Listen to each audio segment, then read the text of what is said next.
గతంలో ఏమన్నారంటే సార్ వీళ్ళు వచ్చే ముందు 14 లక్షల కోట్లు రాష్ట్రంలో అప్పు ఉంది మరి ఇప్పుడు చేస్తే బీహారు లేకపోతే శ్రీలంక అయిపోద్ది అన్నారు. మరి ఇప్పుడు చేస్తుంది ఏంటంటారు? ఇప్పుడు జగన్ చేసినప్పుడు కూడా అప్పు ఉన్నదని చెప్పి చేశారు. ఈయన చేసింది కూడా అప్పు ఉన్నది.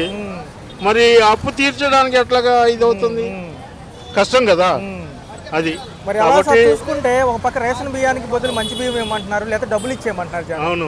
మరి ఒక పక్క ఈ హడావుడి అంతా ఎందుకంటారు? రెండోది చూసుకున్నట్లయితే కేంద్ర కేబినెట్ లో నాగబాబు గారు కూడా వస్తారంట, కొత్తగా పదవి, ఉప ముఖ్యమంత్రి గారు అన్నయ్య గారు. వీటి మీద ఎక్కువ ఫోకస్ చేస్తున్నారు.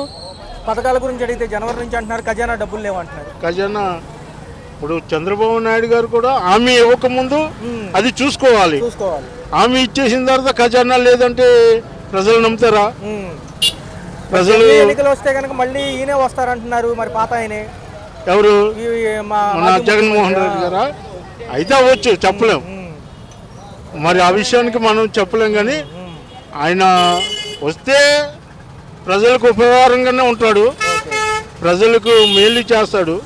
ఈయన చేస్తున్నాడు కానీ ఈయన చేసినంత ఇదిగా ఈయన చేయట్లేదు. జగన్మోహన్ రెడ్డి గారు పుట్టినరోజు సార్ ఈ రోజు ఎలా అనిపిస్తుంది? చూసుకుంటే మాజీ ముఖ్యమంత్రిగా చేస్తున్నారు 5 ఏళ్ళు చాలా బాగా చేశాడు. ఆయన అన్నది అన్నట్టుగా ఇచ్చాడు, చెప్పింది చేసినట్టుగా చేశాడు.